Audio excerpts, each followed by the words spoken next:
All right, everybody, this is for all of you who are thinking about going to the Western Hunt Expo in Salt Lake City, February 13th through February 16th. I want to give you a shout out and let you know that I will be there and I would love to meet all of you. I'm also going to be doing two different seminars, one on Thursday the 13th at 4:15 p.m.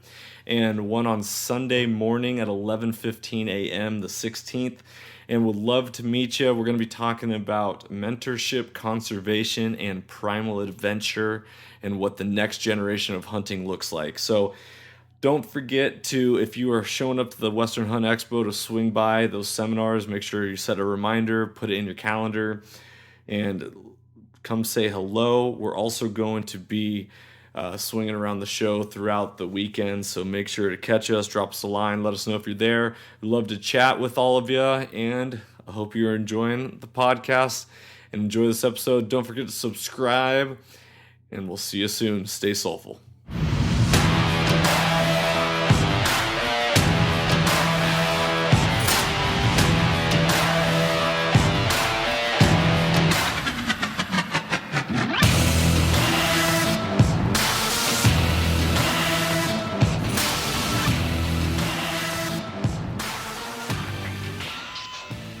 Welcome, ladies and gentlemen, to the Soulful Hunter Podcast. I am your host, Johnny Mack.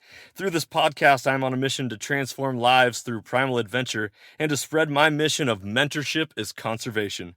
This podcast is powered by Washington Backcountry, a resource for all hunters new and old. To find out more about Washington Backcountry, go to wabackcountry.com or search for Washington Backcountry on Instagram, Facebook, and YouTube.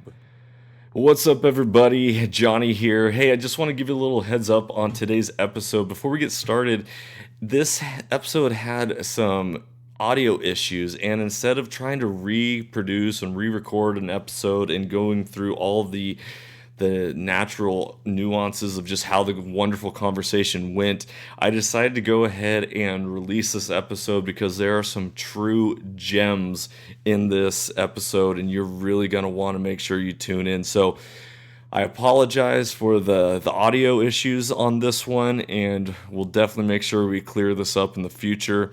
However, this is an episode you're not going to want to miss, and there is a lot of good insight coming from our guest Ian. So make sure to stay tuned and definitely let us know what you thought. And as always, stay soulful.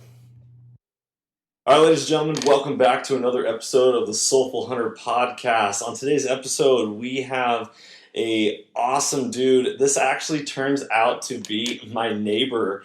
My wife and I decided to move, bought into this nice little community of homes, and when I moved in, found out that there was a dude who was a hunter, and I was like, I gotta make friends with my neighbors. It's time to see what's going on. Turns out this guy was already following Washington Backcountry on social media, which is super cool, and loves hunting, building a relationship with them. I was like, all right, we got to tell your story on the podcast and talk about why it is that you moved to Washington and your story of hunting. So, ladies and gentlemen, Ian Padron. Ian, thanks for joining us, man. Yeah, thanks so much for having me on, man. Appreciate your friendship, and I'm excited to be able to share a little bit of my story.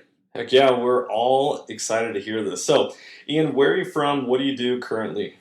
Yeah, so born and raised in Wisconsin. Moved out here about 4 years ago. Now I live in beautiful Snohomish, Washington. Very fortunate to call that my new hometown. And I'm a real estate broker. Work basically between Kirkland and Snohomish. That's so cool. It is really interesting to hear that you're from Wisconsin. You've made your way to Washington. Why? Yeah, that's the same question that everyone asks me out here. Like, how the heck did you end up in Washington of all places? To make a long story short, I was going to school back in Madison, Wisconsin. I'd grown up my entire life there. 21, 22 years old, starting to get a little bit stir crazy. I've been sick of being in school, and got to the point where I started thinking, man, there's got to be bigger and better out there. I haven't seen much of the world, and always felt like there was a little bit of kind of like unrest in me. I wanted to go explore and do epic things, and just one day stumbled upon some pictures of the high country out in Washington State, up in the Cascades, and something about those pictures, man, just they like spoke to me. I think that'll resonate with a lot of people where it's like they see something, especially guys, and they're just like, I have to go do that. Like I have to experience it. So never forget it. Called my parents up. I was supposed to be telling them where I was going to med school. And I called up my mom and I was like, "Hey, I'm not going to school anymore. I'm gonna jump in the truck when I get my diploma, and I'm headed out west. Just gonna figure it out." And that's what I did. 4 years later, here we are. That is so cool. So, when you grew up in Wisconsin, were you a hunter?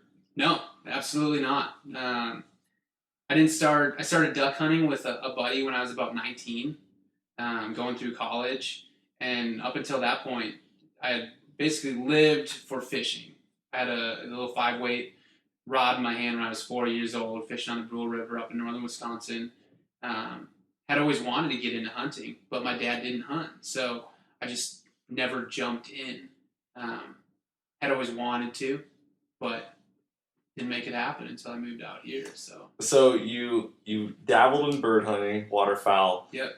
Dad didn't hunt, but you saw the mountains of Washington, the Yep. backcountry, the high country. Absolutely. So, like, what were you a backpacker? What did you do? What was it that like all of a sudden the sunshine or like Yeah, it's tough to say. I think because Wisconsin, it's a beautiful state, love it. I miss many parts of it, especially up north, but for the most part, it doesn't have the same just endless tracts of public land.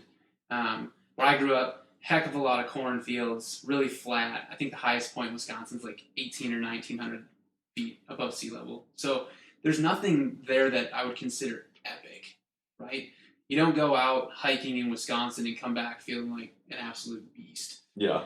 So I think as a young man, I was just seeking something like that, like a challenge. And that's another part of the reason I never really got into hunting in Wisconsin. Is, my buddies would be sitting up in tree stands or sitting in box blinds, shooting deer in cornfields, to each of their own, but that never really appealed to me. Yeah.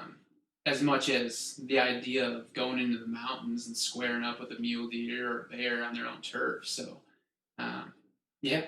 That's awesome. So the motto of this podcast is transforming lives through primal adventure. And I truly believe that you are a poster child for your life being transformed through the primal adventure of what hunting has provided you. And you're talking about getting out of a blind, getting out of a bait site, and actually seeking the animals up into the mountains. And it's really funny that this is kind of how you're taking it, because this is a seminar that I'm going to be giving on at the Western Hunt Expo in Salt Lake City in February, is all about the next generation of hunter. And I don't want to spoil my seminar, so I'm not going to get into it too much right now, but the whole idea is that the next generation, the people, how old are you? Just turned 27 a couple weeks ago. You just turned 27. I'm 35. We're older hunters. We're onset hunters later in our life. No one taught us. Absolutely. We look at hunting completely different than someone who was raised by a hunter. Oh, big time. Yeah, and, it's not even close. Yeah, and it is that thing that allows us to have a different mindset and a different perspective of what hunting provides for us. We go out for the food. We go out for the alone time, the stillness, the quietness. But as human beings, we seek adventure. And it is that adventure of the unknown that we look forward to in our lives, and it feeds our soul. And welcome to the Soulful Hunter. That you are a soulful hunter. You are going, from what I've come to know of you, is that you're seeking something far greater than yourself in the mountains. Absolutely. That to me is like the biggest takeaway, and I think it's become a little bit of a cliche. Like everyone talks about, it's so much more than killing an animal. It's what you learn, what you see, what you experience. That's all 100% true. But you can say that, but until someone lives it, it just doesn't make sense. Yeah. Like when I got out here and first got up into the mountains, started doing my first couple solo overnighters. I mean, that was all completely new to me. You want to talk about your brain being at a completely different wavelength than it normally is, like in your average day-to-day life. you are thinking things and seeing things and hearing things and smelling things that you could never imagine, just because you're tapping into, like you said, it's that primal nature that we have that's so untapped these days. And it's like the cheat code to life. It unlocks everything. You're more productive at work. You're better in your relationships. And it all kind of just like centers. It's all centered around getting out there and getting after it. And I think that's what I'm so fortunate to have found out when I'm still relatively young, is to realize that that's literally all I care about. I mean, I think about hunting and fishing 24/7. The only reason I work is so I can afford to do it. So, and you don't have kids yet, so you can still get away with that for now. Yeah, that's true. I'm absolutely taking advantage of that as long as I can. The fiance is trying to change that real fast, but not ready. Not change, transform. Your life is just about to be transformed. It's all for the better, Absolutely. Right? Okay, so here you are, someone learning how to hunt. Yeah. You saw the mountains of Washington. You're like, I got to go there. Yeah. When did you buy your first rifle? Like, was it when you moved to Washington? And why the state of Washington? Why not Montana, Wyoming, Idaho? Yeah. All these other states that are known for hunting. I think Washington gets just the horrible rap for not being a place that's friendly to hunters. Absolutely. So why is it that you chose this place to start your adventure? Yeah, so great question. Washington to me was a draw. Number one for the waterfowl hunting. At the end of the day, like I said, that's how I cut my teeth getting into hunting was shooting ducks, and I still, it's one of my favorite things of all time. So when I saw that the Pacific Flyway had a 107-day duck season compared to 60 days back in the Midwest, I was like, I need to move there. Pack up the decoys. We're going out west, man. Yeah. I never like to say that I like regret anything, because so many amazing things have happened because of me moving to Washington. But if I had to do it over, I probably would have stopped in Montana. That place is like the bee's knees, man. My parents live there now up in Eureka. Every time we go over, I fall in love all over again. Good people, beautiful scenery. Still got a little bit of that Wisconsin cold to it, which I do miss living out here in Western Washington.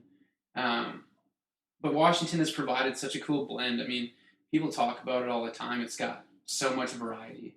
You can be out crabbing on the Sound. You can get up and chase bear and mule deer in the mountains. You can get out in the desert and shoot pheasants and chukar. Be on the Columbia shooting ducks. It's just amazing. You can't do that in any other state. Yeah. Dude, I think people forget about how it only takes 2 hours of a drive in the state of Washington to be in a completely different climate and zone, and to be able to access any type of animal. Yeah. You may only have a once in a lifetime shot at moose, goat, or sheep, but still the fact that you even have it in the state and have access to it, and then to go deep sea fishing for halibut and all the salmon, and then waterfowl and big game. It is truly amazing, and the fact that you can always buy an over the counter tag here in the state of Washington. Yeah, big time. I mean, it's world class, and I think for someone who's not from the area like myself, I appreciate it. I feel like a little bit more than people who have been born and raised here. I talk to a lot of old timers who they're like, man, you should have been here in the 80s, or you should have been here in the 70s, right? When the getting was good. You could go kill a bull elk in the Colocken every single year over the counter. There was steelhead all over the place, and you could just slay them in any river. Right, back when warehouses didn't charge you to hunt their land. Yeah, right? Just walk on. Yeah, there were a million people in the entire state. Now there's a million people on a block in King County. Right. So, I didn't get to experience the good old days. So for me, these are my good old days. Yes. I can be an hour north of my house and be wading out in the Sauk River chasing steelhead. I can be 2 hours away and be up in the Alpine Lakes wilderness chasing deer. Like, to me, that is absolutely invaluable. And you can still make a hell of a living here in Washington. So it's a good place to be, for sure. It's so funny that you're talking about the good old days, because back in November when I shot my very first buck, I was having a conversation with a friend, and then we, for Soulful Hunter Washington Backcountry, did a social event up in this small little town, had like 30 people show up. Yeah. And I was talking to people about, this is the good old days. When we are 50, 60, 70, we don't know if hunting is going to get better. Yeah. But exactly. what we do know is that right now, every time we step out into the field, we're learning something and growing as individuals. You can't beat it. Yep. This is the good old days. So stop living in the past. Stop living in the, I hate to say it, what Cameron Haynes says, the whole must be nice thing. Oh, it must have been nice to be hunting in the 80s. Oh, it must have been nice to hunt in the 90s. Oh, Yeah. it must have been nice to be able to bait bears. Yeah. Well, we can't do that now. So unless you want to you want to be on the forefront of politics and go advocate for different things and policy changes, live your life and be thankful for what you have. For sure. Yep, I agree with that 100%. You know, Department of Fish and Wildlife here in Washington takes a lot of flack. I definitely join in on that from time to time. If I could, make 5 suggestions, it'd probably turn out to be 500. But for the most part, I still do find that if you're willing to go put in the work, just show up consistently and be willing to learn, you can still have a lot of fun and some tremendous success in the backcountry. I mean, it took me a couple seasons to figure out what it took to get things done. And when it all finally fell into place and I started, first coming into a couple groups of bachelor bucks every time I'd go scouting, that was a big stinking deal, right?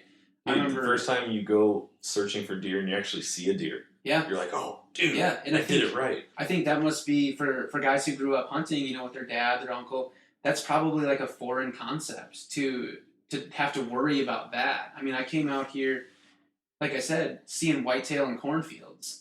I remember sleeping in the trailhead just outside of Leavenworth. I was checking out this spot, and I was like scared out of my mind just sleeping at a trailhead in the mountains in my truck. Fast forward a couple of years, and I'm sleeping under the stars at 8,000 feet in the middle of nowhere in a dugout deer bed, like passed out like a baby. Yeah. So you learn as you go, and there's these milestones that you hit that you have so much appreciation for when you're in your 20s, in your 30s, because you realize how special those moments are. It's like so much more rewarding than learning something at school. And I'm going to throw a twist on that. It's not even when you're in your 20s and 30s. It's when you are a new hunter. Yeah. It's all new. Everything's new, right? Yeah. The gains are so much more tremendous. Like if you talk about like a bodybuilder. For a bodybuilder who lifts every day and competes, for him to get a gain takes a ton of work. But for someone who's brand new, stretching those muscles and working out those muscles, you make huge gains. Exactly. And you're never going to be able to about it. Yeah, you're never going to be able to make those huge gains ever again. Yep. Things change, you still make gains, but like the good old days, enjoy it. This is it. Yep, absolutely. I think, that's part of the reason I think I've fallen so head over heels for hunting in the backcountry is it's been such a tremendous learning experience for me. It's like something that you're actually passionate about, so it doesn't feel like you're never stressed about it. You know, you're in school, sitting in class, having to learn something you don't care about. It sucks. It's stressful. But I picked this, like I wanted to do this. So being like completely dedicated to honing your craft up in the high country, it's so stinking fun. I mean, you think about it all day, all night. It's just, it's such a cool hobby and lifestyle to have. Yeah. I'm glad I found it. Dude, and think about people do this for fun without carrying a gun, and then you just get to actually partake and be a participant in nature rather than just an observer. Yep.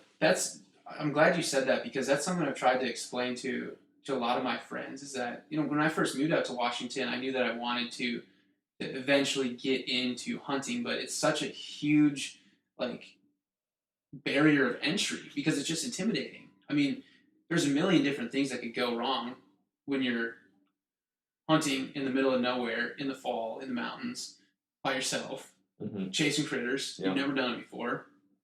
I was freaked out, but the difference that I had the first day that I hit the trailhead with a rifle strapped to my pack compared to when I was just going hiking. Right. Night and day difference. You're absolutely in that predator mindset. You're hyper aware of everything. You feel like you're on a mission. It's so different to be completely immersed in the process and immersed in the environment, as opposed to, like you said, being an observer. You're on trail all day, take a couple pictures for the gram, and then you dip. Mm-hmm.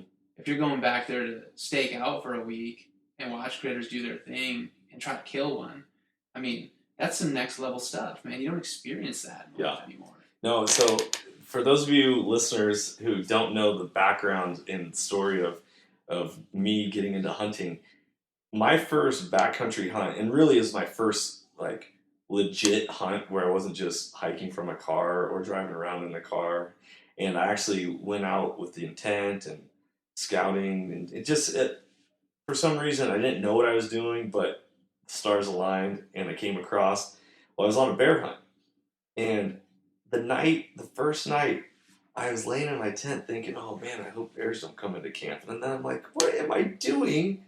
I'm here to kill a bear. What the heck? So like this idea that hunting, it challenges your fears. Now maybe Big time. deer hunting doesn't do it as bear hunting or predator hunting, but it's still there, and courage is the first known quality of man. And so what I love about hunting, and this is the whole transformation through the primal adventure, is that it reveals yourself to yourself. Oh, I'm scared. Oh, I'm afraid. Where do I need to build my courage? Where do I get to trust in what is going to happen is going to be okay? People always say, it's going to be okay. You're going to be okay. Yeah. It's true. You're going to be okay because this world is not rigged to get you. It's not like boogeyman's hiding around every corner. We're going to, this world is in your favor. Bad things happen, yes, but you go for it and you learn from mistakes, but things happen for you to grow. And so this mindset of courage, what did you do? What did you find yourself really like gut checking yourself on the courage aspect? All the time. I mean, I kind of touched on it initially, just talking about where my mind was at when I first got into it. Like I said, I was, just tripping in the back of my truck, thinking that, Sasquatch is walking on the gravel outside. Every like sway of the branch, I'm like, what the hell is that? What the heck was that? Nonstop paranoid. Yeah. I mean, uncomfortably paranoid. Yeah. Because it's completely foreign. It's the fear of the unknown. You've never done it before. It's like you're completely out of your element. Yep. But just kept on doing it until it was no big deal. And then the following year, then I dove into like the actual backcountry hiking and camping in terms of overnighters.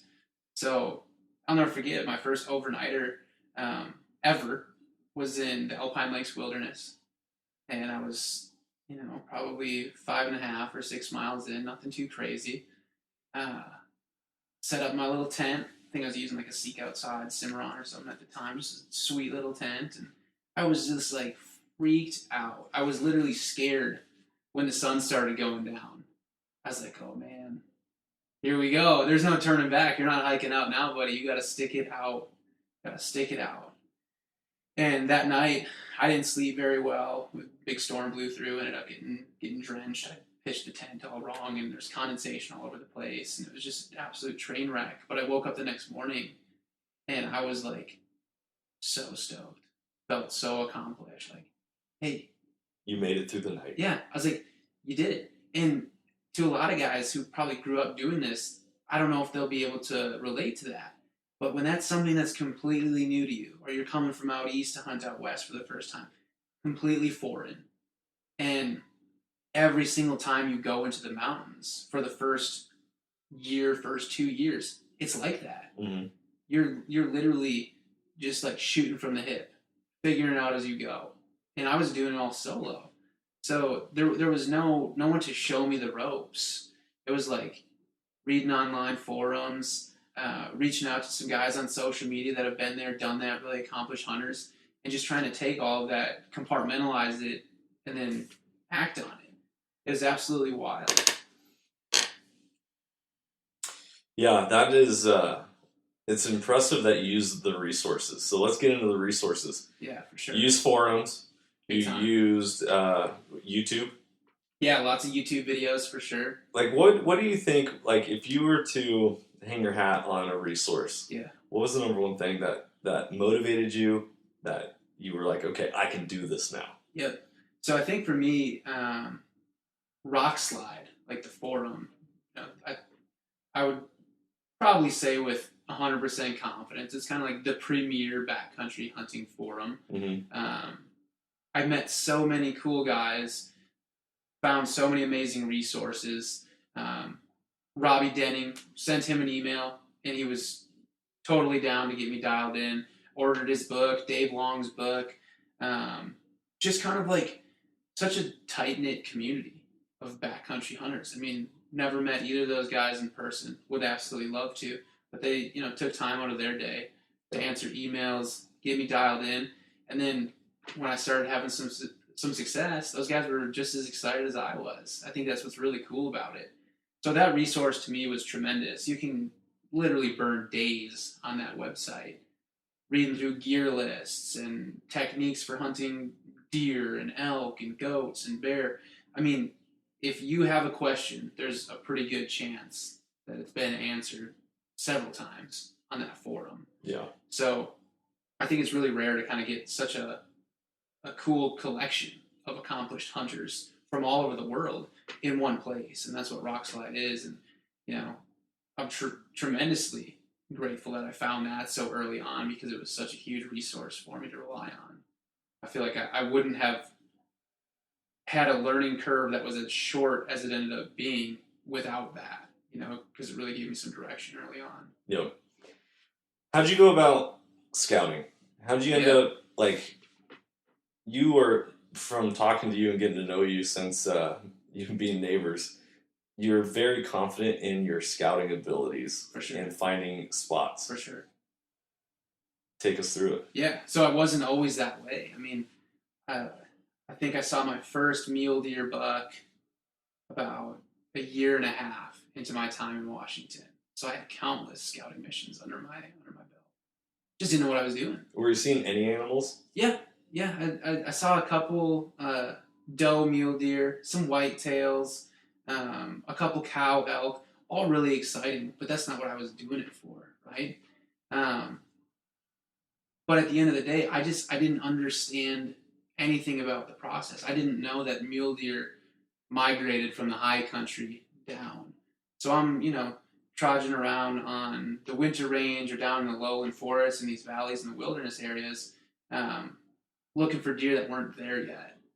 And I remember I reached out to a couple guys that have really done well in the Washington high country, and kind of sent them some pictures of places I was looking at, and every single one of them was like, higher. You need to go higher, especially in the summertime. Get as high as you can. And that, to this day, is probably the best advice I've gotten. So after that, I started just kind of trying to push it as hard as I could, and relied on the fact that, in another life, I was a personal trainer and am still in what I consider pretty elite shape. So I would just grab my pack and hump it as far as I could, get 12, 15 miles back and see as much country as possible over the course of a weekend. And the second I started going high and going deep, I was seeing bucks every time out. Now, closing the distance in hunting season is a completely different thing. But those two tips helped me probably more than anything else. Now, so that's good information, and it's super cool that you're sharing that.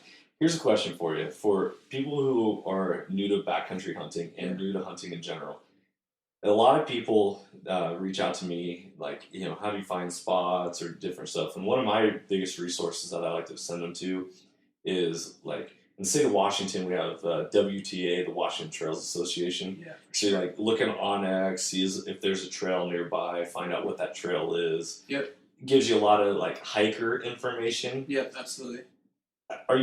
Do you take more hiker trails and already established trails, or are you more, parking on the side of a mountain road and hiking up a drainage and getting to peaks and crossing over the other side? Or what is it that you are doing to find your animals? Yeah. So when I first made the switch from hunting kind of like those lowland areas in the wilderness to actually getting up into the alpine, predominantly was taken pretty well traveled trails, Glacier Peak Wilderness, Alpine Lakes, the big five here in Washington, checking them all out.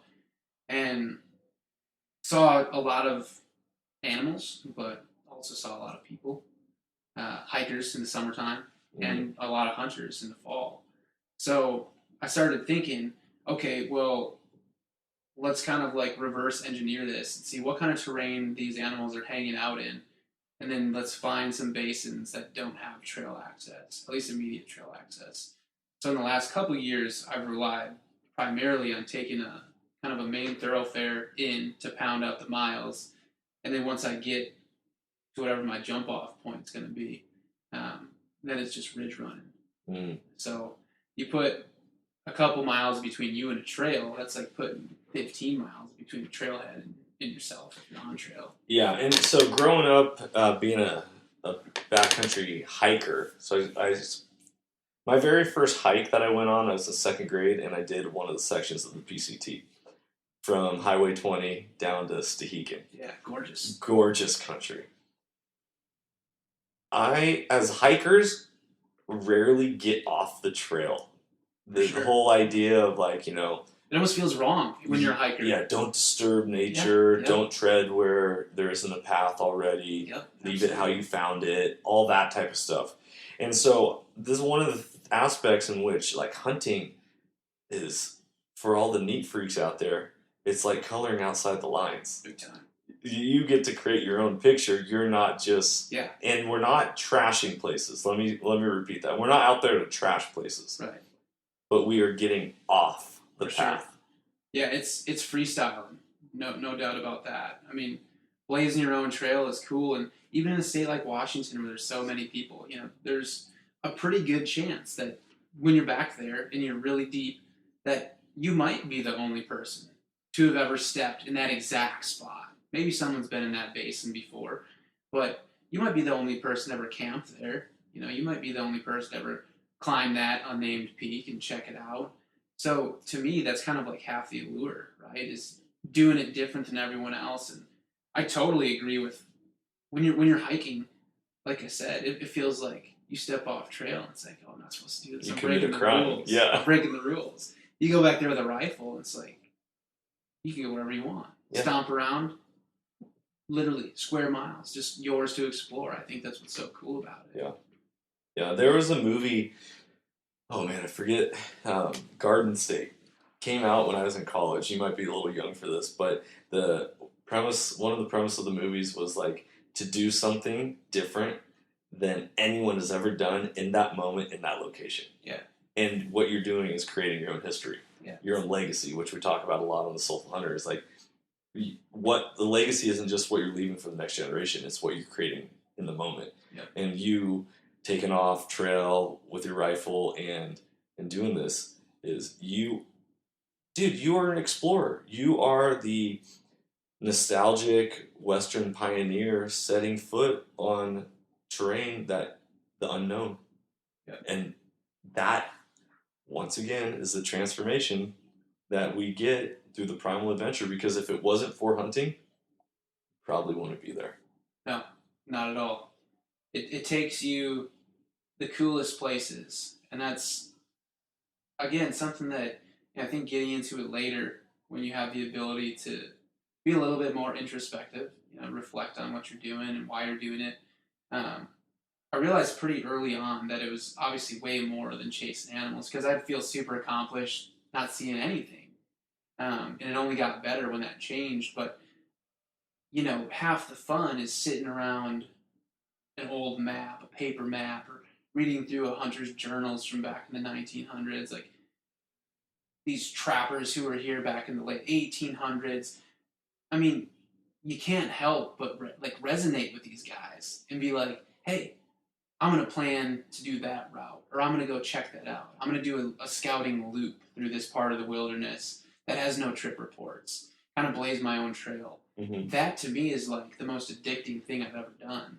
It's just the meaning of life. It's all I think about. It's just scouting and hunting and fishing, because like you said, it's what we're supposed to be doing. Yeah, it's what we're made for. Absolutely. It's what we are made for. Yeah, it's 100% natural. Yeah, we are natural predators. Big time. And just like if you look at how we're created with the eyes on the front of our face rather than on the side, we are meant to be predators. Yep. We're meant to find sustenance for ourselves. Yep. And farming and the agriculture lifestyle and gardening and all that stuff is awesome. And this is the difference is I think a lot of times people like to use the word but. Like gardening is awesome, but it's not hunting. Right. No, gardening is awesome and you still can hunt. Yeah, exactly. And so I think people need to, like, you talk about reflection. Like the inward reflection leads to outward correction. Right. And so to reflect and be like, oh, you're right, I get to do this and that. It's not this or that. Yep. This but that. This and that. The world is ours. We're Americans, right? This is the greatest country in the world. Heck yeah. The idea is that we get to make our life whatever we want. The American dream. Create your life to be whatever you want. That's what you're doing in the backcountry. Yep. That's what you're doing when you're hunting. Yep, 100%. You're fulfilling your own soul. Yep. When you're out there. Yeah, there's something cool. I mean, you tap into it for the first time and you just feel it. It's like something comes over you. It's electrifying. Yep. You're like, this is not how I feel when I'm at work, or this is not how I feel when I'm at school. No. It's a completely distinct set of emotions and chemicals running through you. And man, it is the drug for sure. Yeah. And only people who have experienced the same thing can understand what I'm talking about when I say that. Yep. Like you can hear it and be like, oh, that sounds really interesting. Until you go out and feel it and you're like, yeah, that was the best thing of all time. Bar none. Right. Riding a motorcycle. Oh, sounds great, but until you feel the power between your legs and the wind in your face, you're like, oh, wow, okay, now I get it. Yep, exactly. And everyone has an opinion. Very few people have perspectives. Yep. When you walk away from experiencing something, a lot of people, like, it comes to food. Like, I hate tomatoes. You hate tomatoes. Can't stand it. Yeah. Garbage. Is it a fruit? Is it a vegetable? It right. doesn't matter. It sucks. It's no good. But the point is like, okay, if I never had tomatoes, but I looked at it and I was like, I don't like tomatoes. Why? Because it looks funny. Okay, so you're scared of it. You don't actually have a perspective of, I don't like the way it tastes, I don't like the texture on my tongue, right? Whatever it is, you're just saying, I don't like it. So the opinion is your opinion, like the dude says in The Big Lebowski, that's like your opinion, man. Mm-hmm. But it's not a perspective. And people throw their opinions around like it's gold all the time without having any true perspective on the reality of what they're saying. Yep, so I agree. Let's switch gears for a second.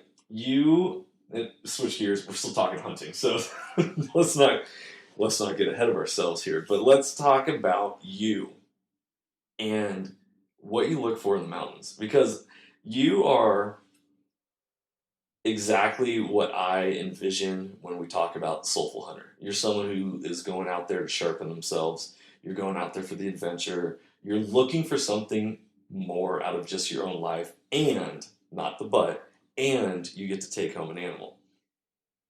You pass on a lot of animals. I do. Yeah, my buddies give me a heck of a time about it. Why? That's a question that I don't necessarily think the answer is super clear. Because for me, I think the first couple bucks that I saw in Washington, balls deep in the backcountry, big bucks, I was ecstatic. It was like I was a changed man. I could tell the second I saw 6 bucks feeding out of this timber way back in the wilderness. And the second I saw him start walking out, I could just feel it. I was like, I'm a changed man. I'm never going to be the same. Never, ever going to be the same. You can't unsee something once you see it. 100%. And at that point, I realized that there's levels within hunting, right? I mean, if I'm going to be 10 miles back in the middle of nowhere, and I'm going to suffer a pack out with a dead animal on my back, I'm going to make it worthwhile.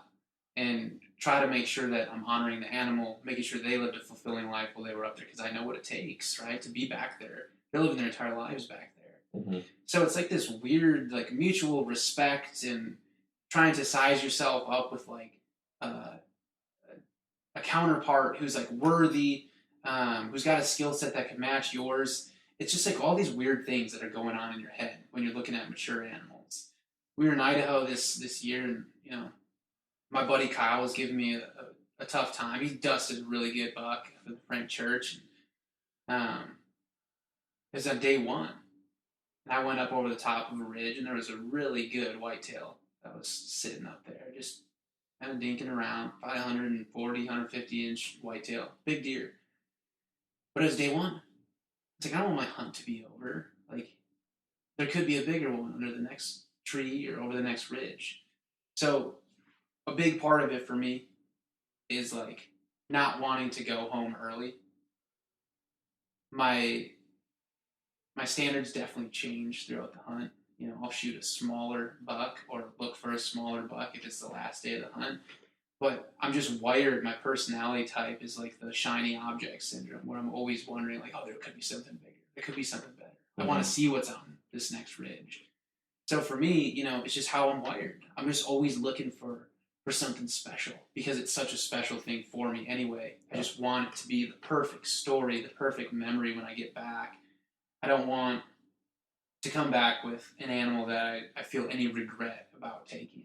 I want to come back with an old nasty buck, or at least a mature buck that's got a cool story behind it, and that'll look good in the house and provide us with a bunch of meat. So I don't know.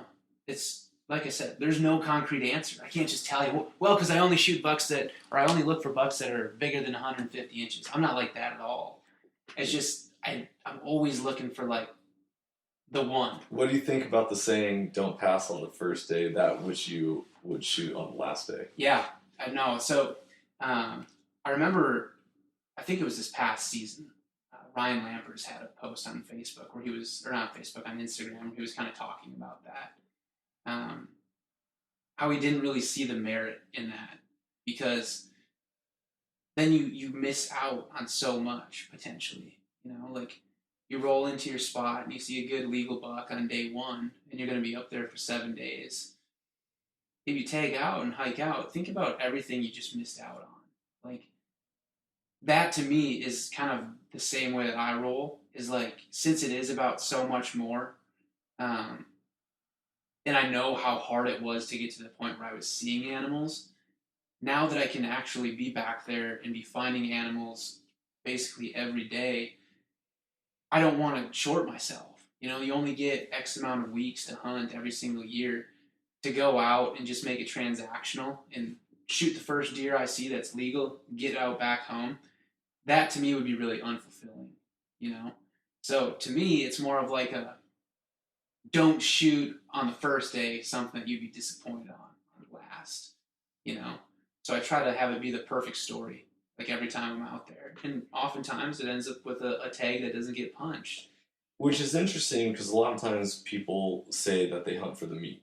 Yeah. And so here, this gets us into the conversation of, and I really hate the term, because every kill is a trophy. For sure.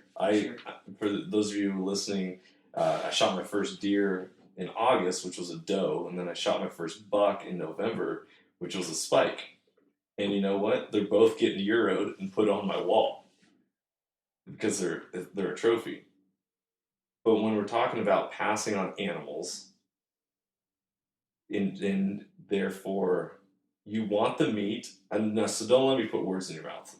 So jump in at any point. You want the meat, but you almost want the story more than the meat, or you just want it to be the perfect storm where you get the gorgeous rack, all the meat, and dude, you got to hear this story. That's it. The last part, you nailed it. And that's for me, that's what it's all about. Is it's like this romanticized version of hunting out west is kind of what I try to live by. Like, it has to be, like, the first buck that I ever shot in Washington State, the first big game animal I ever took. It was my third year hunting. my first year was I won't say a complete bust because I learned a ton of things, but I didn't have a chance at shooting a buck. I didn't even know what I was doing. The second year, I blew it on the biggest deer I've seen in my life to this point. It was in the backcountry of Washington, probably like 185, 190 inch buck, way deep in the wilderness. Had him at 130 yards. Forgot that I didn't have a shell in my chamber, so I'm like clicking the bolt open at 6:30 in the morning, and everything goes haywire. The buck takes off. The does he was with take off. So learned something, but again, didn't happen. Right, I blew my only shot that year. So my third year, finally got it done. Shot a nice buck. Nothing crazy, but something that I'm incredibly proud of on the last day. So for it to happen like that, I was sitting there that morning. I was planning, okay, if I don't get it done by noon today, I'm packing up. And for me to just keep running through my head, all of my mentors in hunting say, you gotta stick with it. It doesn't matter if it's the first day or the last 5 minutes, you have to be on your A game because it happens so fast. Yep. And it was like a godsend. I was like sitting there eating my breakfast on the side of the mountain, feeling a little bit dejected and frustrated. Like, why is this not happening? I've put in the work. I've scouted up here. I've been back here for like 10 days already this summer looking at bucks. I've been back here for 7 days hunting. What's going on? And packed up my stuff and started hunting into this timber 100 yards in and saw a buck just standing there, man, looking at me. And everything slowed down. Get the rifle up, and it's over. 3 years of just like blood, sweat, and tears literally is over right there. It all came to fruition. And for the first one to happen like that, I was like, they all have to be like that. They all have to be epic stories. It has to be, you got to bust your tail. You got to be in the hidden basin. It has to be a giant old buck. Like, you got to be in the gnarliest country with, it's snowing sideways. So for me, it's that romanticized version of how my first successful, in terms of harvest hunt, went. That just kind of like changed the way that I thought about backcountry hunting. Now, you don't have kids yet. I don't. So you don't understand the pressures of family life and just how things go with that. What happens towards the end of the season where you're not able to get to the mountains? Right. Do you just not hunt? Or are you content with going out to a local tract of public land and setting out on foot behind a gate and just seeing what you come across? Yeah, so that's a question I've been thinking about more and more, especially since I met you, because you're in that part of your life. You got 3 little boppers running around. Yep. Those kids are amazing, by the way. Thank you. But they take a lot of time and energy. I see it with you and Meg all the time. And so I started thinking, like, that's going to be me sooner than later. So how am I going to deal with it? And if you ask me, again. Well, we are asking you. I have the kind of idealistic, romanticized version of, I've got an amazing fiance with a great support system back here. I'm sure they'll be fine if I continue just doing my thing in the fall and understanding that's me time. I have to do it for myself. That's the way that right now, if I had to say I wanted things to go and see things going, that it would be. But it's not a perfect world. It never is. Are you going to use but? I think in this circumstance, but because it's an either or for me. I've been told that several times now. If they need help around, if it's something that's super critical to be back for. Who knows? I'll figure it out when I get there, but it's something I think about because you and most of my hunting buddies, that's where they're at in life. They got little boppers running around that take a lot of time and a lot of money, and they only do it once. You only got a 4-year-old once, so there's always gonna be deer on the side of a mountain, and I'm hoping I'll be in pretty good shape for a long time. Well, here's the deal, and I think one thing that people often forget is they're like, oh man, deer season or whatever season it is. Yeah. 2 weeks out of the year, I have to go. Well, your child is only going to be a baby for a short amount of time, or a toddler for a short amount of time, or and pretty soon they're going to be joining you if you're not already taking them, but they're going to be joining you on those adventures if you want them to. Right. And the beauty is that you get to challenge yourself to just be and stay in shape to be able to continue. Right. Like one of the biggest blessings I think that I have is the fact that I like to exercise because now I want to be able to do things with my children, not be like, oh man, the good old days. I remember when I used to do this. No, Yeah. no, I'm going to be dominating with old man strength. Heck yeah. And the young ones are going to be like, dang, look at my dad. Yeah, big time. Big time. I think that's something for me too. Like, you know, for someone who didn't hunt growing up, the prospect of having kids to introduce everything that I've learned to so far, which, I'm by no means even close to an expert at hunting out west. I still have way more to learn than I've already learned. Just starting to scratch the surface and become what I would say consistent. Can consistently find mature animals. Whether I can actually get it done and get close enough to kill one, that's another thing. But the prospect of sharing that skill set, because I didn't have anyone who shared that with me. I mean, my dad, fantastic guy, but hunting wasn't his thing. He taught me a lot about fishing, and I love that. But to have that sort of relationship with my eventual sons or daughters to kind of foster that love for the outdoors in the process, I think that's going to be like the coolest thing of all time. I don't think there'll be anything I do in my life more fulfilling than introducing like the mini me's to what I love so much. And I think it'll be like the most special thing of all time. Oh yeah.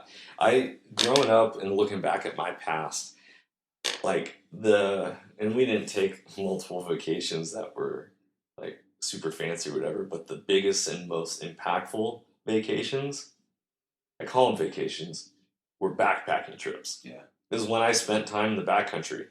And those to this day is like, oh man, if you only experienced it, if you could only have been there, you would have fallen in love. Yep. And that's this attitude and this mentality that I carry forward, and why I do this podcast, why I started watching backcountry, is because I love this so much.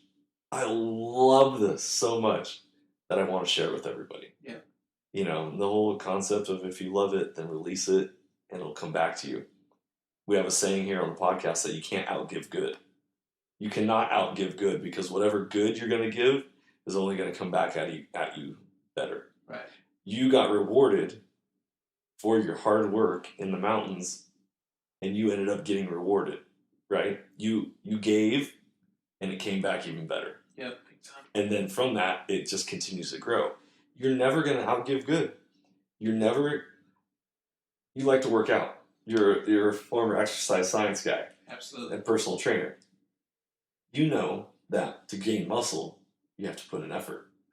But when you put in effort, do you get returned with little effort or little gains or bigger gains? Right. You grow, So you can't outgive good. And this is, if people would like start shifting their mindset and be like, oh, this is why I need to mentor hunters.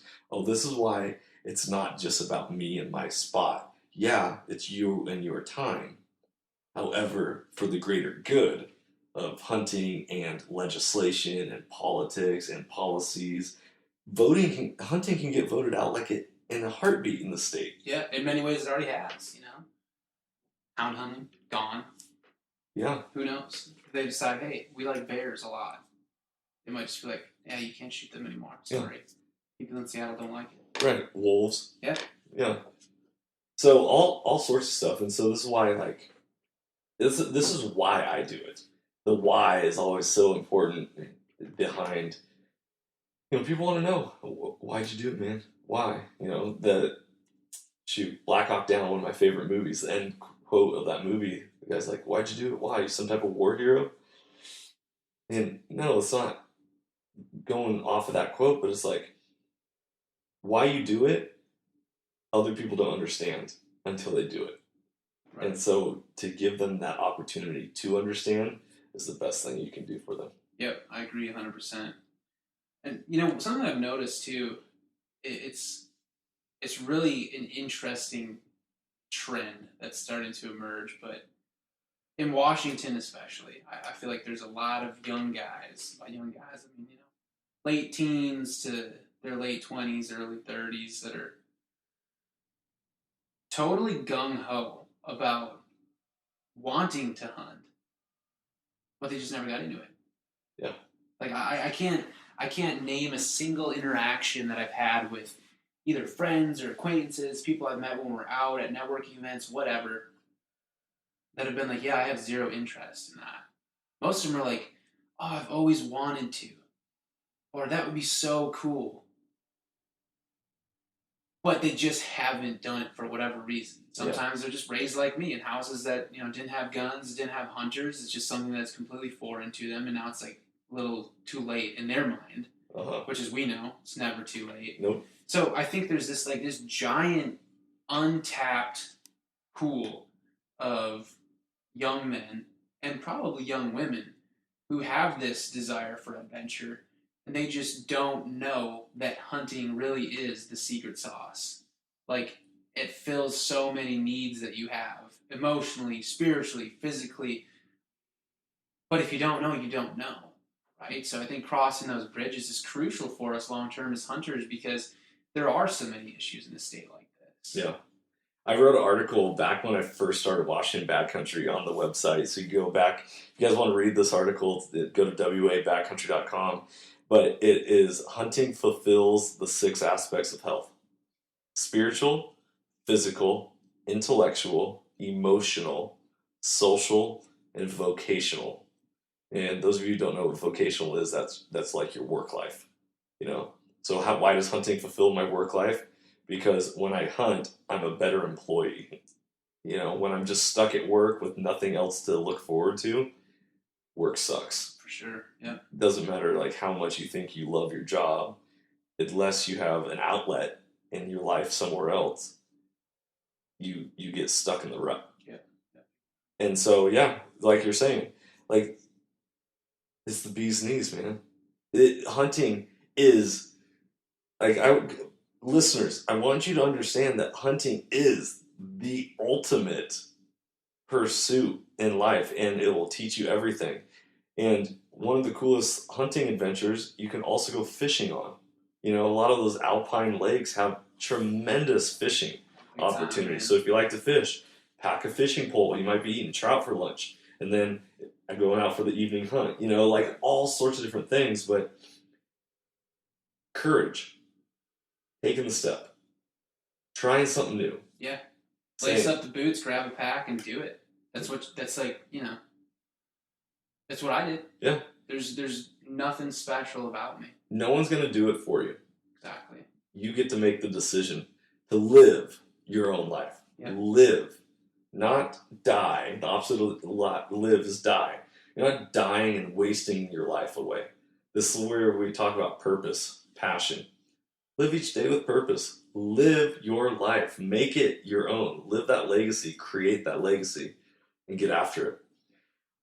I want to talk to you something about, you ever read Malcolm Gladwell's, or ever heard about his 10,000 hour rule? Yeah, to master something. Yeah, right? Yeah, it takes 10,000 hours, it was what he says, to be able to master whatever. Right. Calligraphy, to origami, to hunting, to mechanic work. One of the things that I've wanted to do a podcast on about, but it just happens to be that you're here tonight, and it struck me, and so you're a great example of this because you're a brand new hunter. You keep talking about deer hunting, like this majestic buck, this buck. Yeah. And people who hunt, they're so often, when you think hunting, you associate it with deer hunting. Mm-hmm. Maybe waterfowl hunting, but more often than not, I'm a hunter, you kill deer. Yeah. And so this concept of like, when I become a hunter, I'm going to deer hunt. Well, deer hunting is only open for like 2 weeks out of the year. Yeah. Maybe 3 weeks, depending on what state you go to. But the idea is that you actually don't have that long of a time to actually shoot a deer. For sure. Here in the state of Washington, You have August, September, October, and half of November to shoot bears. Yeah. And that was the first animal that I killed. I know that this year you were able to take a bear from the backcountry.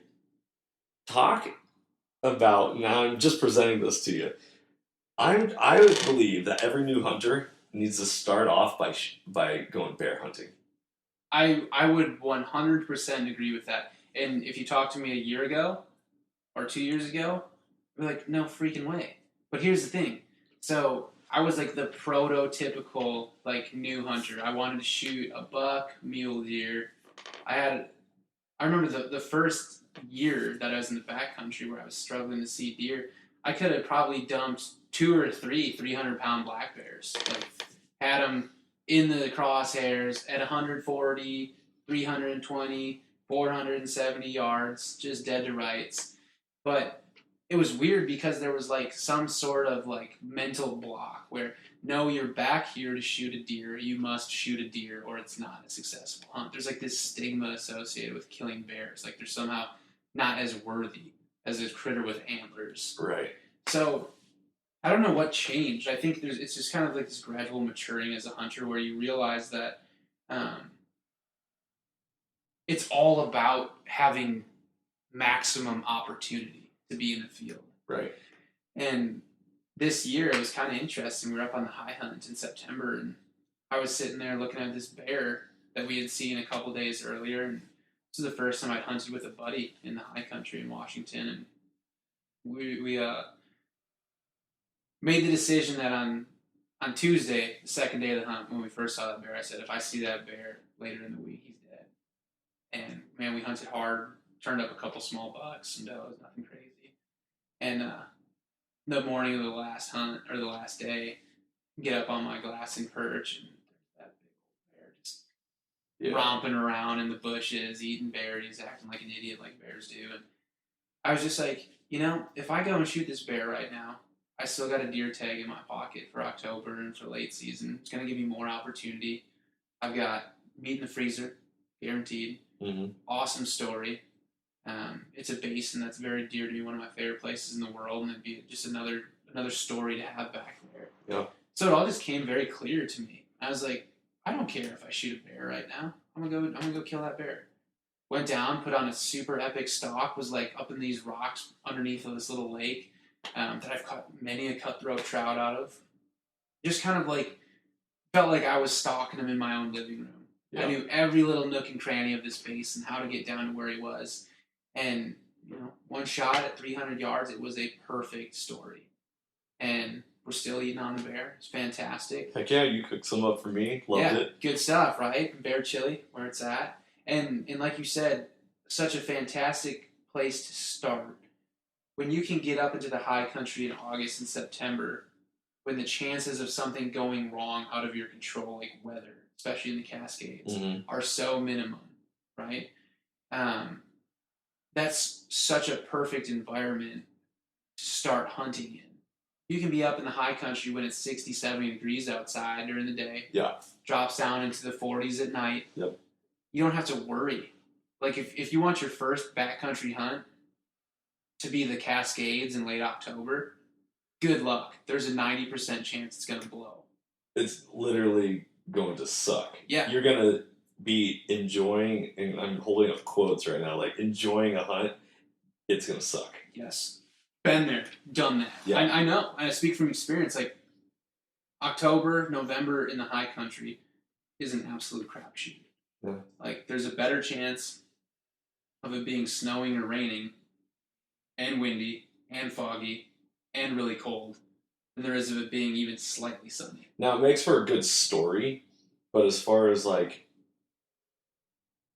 if you're a new hunter, so getting back to, like, the new hunter mentality, it's defeating. Yeah. No one wants to do something that you just absolutely get your butt handed to you. Exactly. You got to set yourself up for success. And I think that's, as someone who's only been hunting out west for 4 years now, that's what I would tell guys to just get into it, is set yourself up in a position where you can kind of like start seriously rolling some small wins. Yeah. Like, get up there in the summertime and say, hey, my goal for this trip is to catch a trout on my fly rod and to see a deer.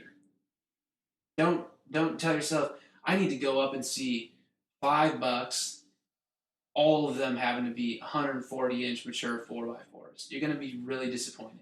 Yeah. But if you set yourself up in a position where you cannot fail, you have these little wins that you start racking off, suddenly it's second nature for you. Yep. I want to set up the perfect camp. I want to get 10 liters of water back to camp.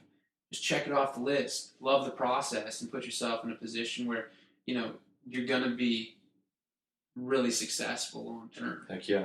Just checklists, man. That's where they're at. And then going back to the 10,000 hour rule, the idea that the mountains in August are beautiful. Epic. Most of the bugs are gone. Finally. Yeah, I don't know. Maybe. Depending on where you go. High enough, they're gone. High enough. 6,500 feet. They're not living there. They're gone, for sure. A couple hard freezes and a dang mosquito. But early August or August, you are not competing against a lot of other hunters. The only hunters are out are bear hunters. Yep. And not many people hunt bears. It's true. Which is crazy. Which is weird because they taste great. Fantastic. They're beautiful animals. Yeah. And I know a lot of hunters that have gone their entire life and not killed a bear. Oh, it's a bucket list thing for a lot of people. Like, all my friends back in Wisconsin, you have to put in for a draw to have a chance at shooting a bear over bait in Wisconsin. There's nothing fun about it. And that's like a bucket list thing. It's like a mountain goat hunt out here. Yeah. Maybe not that rare, but, similar sentiment there. Right. Here, you can go pick up 2 bear tags and smoke them over the counter. And any hunting that you do towards bear is only going to make you a better hunter towards deer. 100%. Only going to make you better towards elk. Or whatever it is that you're pursuing. And so, like, the hours, like, you put in the hours towards it's hunting. Yeah. It doesn't matter whether you're hunting, something with antlers, something with a belly that drags on the ground, or whatnot. You got to be quiet enough, play the wind. Yeah. You have to find it. You have to know where its food sources are, its water sources are, and where it sleeps at night. Yeah. Great glassing practice too. Yes. If you set up on a berry field or a few berry fields on a ridge top, you got to be glued to your glass, and I think that's such a valuable skill set that a lot of guys say that they have under varying conditions that they have mastered. Like, I'm good at glassing. Not really. Yeah. Like, if you can't sit down for 6 or 7 hours straight and just pick an entire basin apart without getting bored, you probably still have some work to do. Yeah. And bear hunting will force you to do exactly that. They're so weird. They pop up out of nowhere. Yeah. You could look at the same spot 4 hours straight. And all of a in sudden the you middle look away. of it. Yep. Where'd he come from? Exactly. Right. That's always how it works out. I always talk, so anyone out there listening to this podcast who's never bear hunted in the mountains, I always talk about glassing for bear is like trying to see a fish jump out of a pond. 1 second they'll be up above the bushes, the next second they're down. For sure. And then they'll pop up in a different location, up above the bushes, and then they're back down. And it's like fish jumping on a pond, and you just happen to catch them at the moment where you then know where they're at. Yeah. Yeah, they're stealthy for how big they are. And they're quiet. Very. I always thought I'd hear bears in the woods. They're soft walkers. Yeah, for sure. I've had a couple come through camp, all of them actually up in the Glacier Peak Wilderness, so no one should go hunt up there. No deer. That's funny. I just got done recording a solo episode where I talk about that specific thing, how hunters are always like, oh no, don't go there. That's horrible. No animals there. But there's bears that, I don't know, it's not like they're trying to mess with you or anything, but it seems like every time I'm up there, there's a bear that gets in camp, just kind of passing through. And those bears, when it's pitch black outside and there's nothing moving, oh, they're noisy. You hear them coming from a mile away. Oh, snorting awesome. And huffing and crunching over sticks and branches, busting dead trees. But yeah, during the day, all the time. Yeah. You can come face to face with one on the trail. It's happened to me a couple times. We come around a corner and there's a bear like 40 yards away walking down the trail just minding his own business. you kind of just look at each other, and you're both like, yo, dude, what are you doing here? Like, you go that way, I'll go this way. And it's kind of like this mutual understanding. We'll split. They're stealthy, man. Oh, yeah. Stealthy. So one of the coolest things, and going back to hunting bear in August, is new hunters are always like, how long will meat last? Yeah. A lot of new hunters are like, I have no idea with like what aging meat is, or if it hits sunlight, it's going to spoil. Right. Hunting bear in August will teach you meat care. Big time. And that will be the best time to learn meat care. Yeah. Because as the season cools down and you're hunting everything else, all of a sudden you're like, oh, dude, this is easy. Yeah. Just hanging in a tree for a couple weeks. Right? Yeah. Yeah, and so I found some really cool lessons when I was bear hunting. Yep. That, why people always say, hanging over a creek, because the creeks are so much cooler. Yeah, absolutely. And they're not dry all the way in August yet, like they might be in September. Or how on a ridge line there's going to be a constant breeze. And so you hang your meat, and it's good. And meat will last a lot longer than you expect. Yep. Yeah, I think...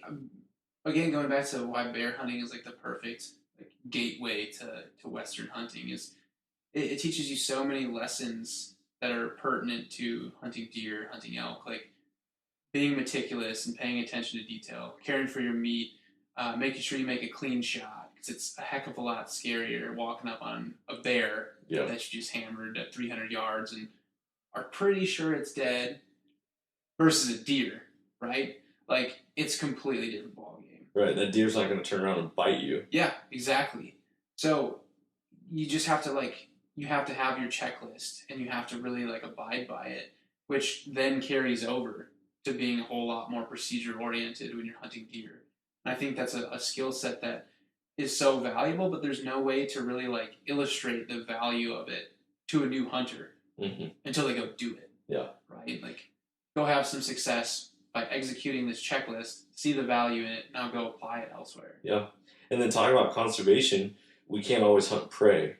You have to balance it and also hunt predator. Yeah. You can't just rely on everyone else to do it for you. Yep. And so not everyone wants to hunt bear. And I'm not saying you should. We're not shooting on people. Right. With that being said, give it a shot. Yeah. You might really love it. Exactly. That's the thing is I was kind of a mule deer snob my first 3 years out here. Oh man, I don't have time to go hunt elk or hunt bear, nor do I want to. So all of a sudden, dude, I'm counting down the days to August. I can't wait till you and I are going to get out and get after some bear this fall. For sure. Yeah, we'll have some grip and grins on social media later this fall for sure. But I can't wait till Department of Fish and Wildlife launches a spring bear hunt over the counter in this state. I think it's only a matter of time with where numbers are at. But it's just more opportunity, more time to be in the hills, more scouting. That's the other thing. Talk about why it's the perfect first big game hunt in the mountains. Is bear hunting is prime time scouting. Yeah. It gives you an excuse to be in the mountains, not that you need one. The deer are out, they're unpressured. Yeah, August is the best month to be spotting bucks. They're now grown out to the point where you can get a pretty good idea of what they're going to finish out like, but they're not in that squirrely first week, second week of September area where they start shedding velvet and going into their hidey holes. Mm-hmm. So they're super visible, still have their red summer coats. They stick out from 2 miles away. You can spot them with the sun shine off with your bare eyes. So you can be up there, kill a bear, find some bucks. That's absolute definition of a win-win situation in the backcountry. You want to talk about setting yourself up to be successful. Pretty sweet trip to get back to the truck with a cooler full of meat and a spot that's got some bucks in it. Heck yeah. That's prime time. Killing 2 birds with 1 stone, or 1 bear and a buck with 1 stone. Yeah, big time. That's what it's all about, man. Effective scouting. Scouting with a rifle is the best scouting. That's the best. Dude, anytime you can hold a gun, this is America. I agree. If you got a chance to dump in something and fill in the freezer when you're out there looking for deer, it makes it worthwhile. There's a reason why the founding fathers called it the right to bear arms. Because they wanted you to bear hunt first. It's 100% true, man. Look into it. Right? Yeah, it's written in the Federalist Papers. So, no, but in all seriousness, the right to bear arms. So, to go hunting and using bears as the gateway to the backcountry. Dude, they're the gateway drug. I believe that 100%. Yeah. 100%.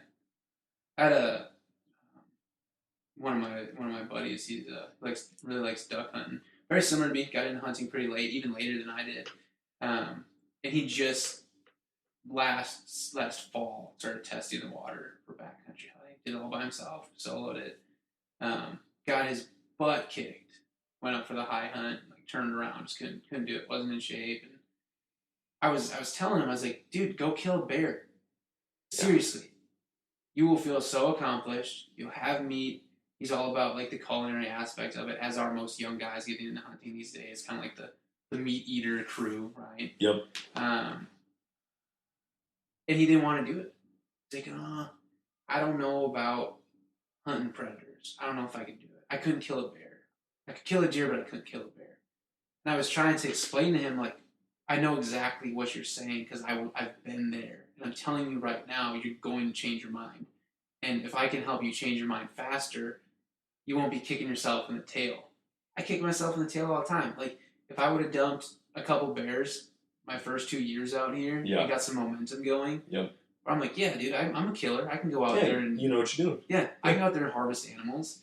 Like, that would have been so rewarding and would have really helped kind of build some momentum. Yeah. Right? And trying to set him up to get in the right mindset where he understands, no, it's okay. Like, there's nothing wrong with killing a bear and putting that bear to good use. But him, like a lot of guys, I think just there's some sort of like stigma associated with it. Where it's just a like, mental block. It is. Like, I'm still definitely very partial to mule deer. There's something about them. You always will be. But I now understand that I just have like a different passion for hunting bears. Yeah. You know? Yeah. You know what's funny is like, and I am not talking in a cocky or overconfident way, but I believe every year I can fill a bear tag. Like, pretty much if I go hunting or in August, I'm almost 100% sure I can fill a bear tag. Yeah, there's no shortage for sure. I don't know. I know for a fact I'm not confident enough, nor do I know that the 2 weeks out of the year I can always keep my schedule open, that I'll be able to fill a deer tag or an elk tag. Yep, no, I feel you. I mean, there's 1,000 guys that are a heck of a lot more experienced, knowledgeable, and successful as me, or compared to me, that still, it's crapshoot. Mm-hmm. And if they're going to find the buck that year in Washington, you know, it's going to be a pretty tall order. Yeah. So, bears, I mean, dude, there's always that joke about, yeah, you know, there's a deer tied up to every tree if you go to some of these better states for hunting.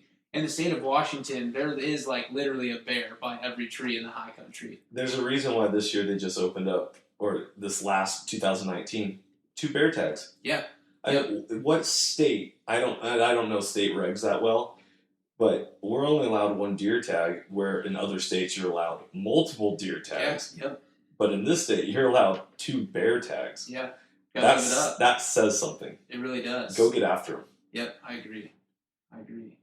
I mean, there's just so many cool opportunities too. Like, you can hunt them up in the North Cascades, which is some of the most epic terrain you could ever be in.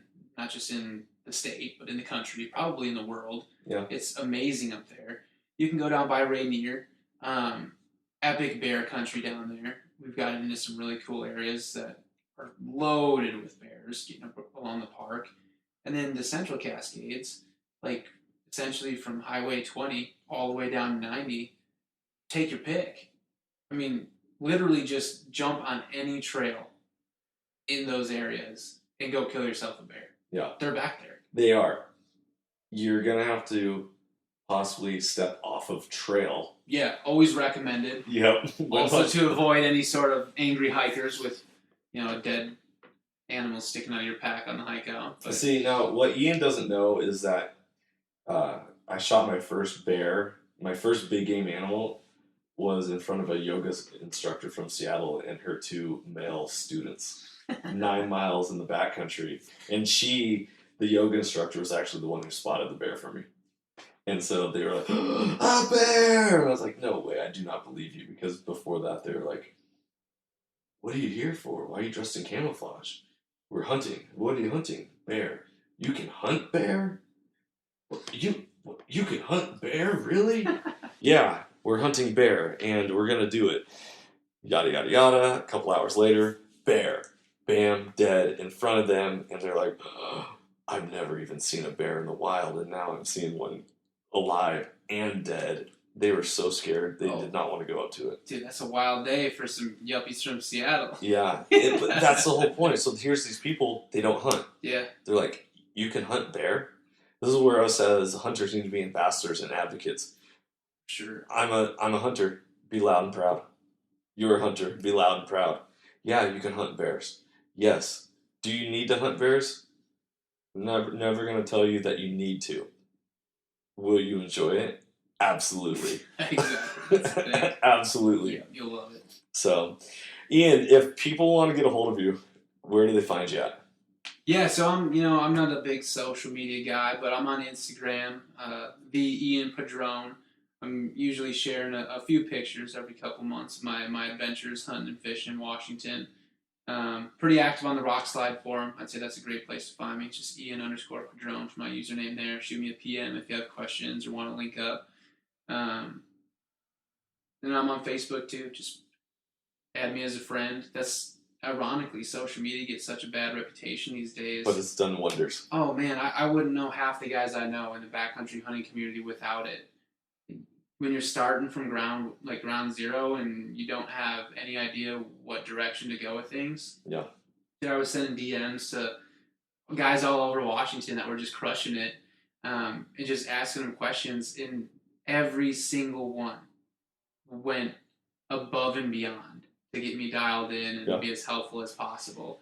And I'm at the point now where that's something that I've been fortunate enough to help some other new hunters be like, hey, this is a spot that's not prime time in terms of what I'm into, but feel free to go check it out and give it a run. Let me know how things are. I think that's what's so cool about this community is like, you can bitch and moan as much as you want about social media and how it's ruining things, but without it, we're missing a lot of potential hunters and enthusiasts that will fight for this sport and way of life for a long time. The 2 deer in my first deers that I've ever shot this year, I did not know the landowner or meet the landowner until the day I set foot on their property, and that was the day I shot their deer. Yeah. And that would not have taken place without social media. Yep, exactly. All of a sudden, chain down the line, put it out there, hey, does anyone know anyone that has property here? Or, oh yeah, I have somebody, actually, yeah, I'd love to connect you. And all of a sudden, bada bing, bada boom, you're there, you got your first animal, and it's all because of the courage it took to be vulnerable enough to put yourself out there. Yeah, yep. It's such a cool tool, and it's 2020. You're gonna have to meet people in the ways that people are making themselves available. The days of showing up at the bar and running into your best friend, it's not gonna be that way. Yeah. This isn't small town America anymore. So take advantage of the resources that we have and make the most of it. I love it. There's positives everywhere for sure. I love it. Well, all you listeners out there, hopefully Ian will make an appearance on the Washington Backcountry YouTube channel this fall. We'll hopefully get him on a couple hunts. But anyways, Ian, thank you so much for joining us. Yeah, thanks for having me, man. It was a blast for sure. I'll definitely be back on talking about some of my adventures, especially this summer and fall when I get rolling back up in the mountains again. Heck yeah. All right, everyone, make sure to go check out Ian, say what's up, tell him you enjoyed this episode. Also, as always, please spread the word about the Soulful Hunter podcast. Go subscribe. Let us know what you think of the episode. Leave a review, rate us, all that. We want this to be interactive, so don't be afraid to let us know what you think. And as always, stay soulful.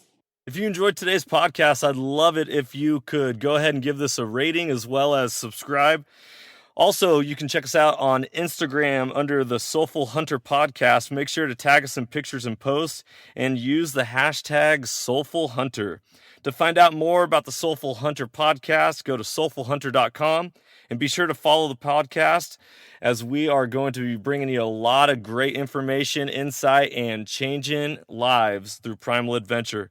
I look forward to connecting with you on the next episode. Stay tuned and stay soulful.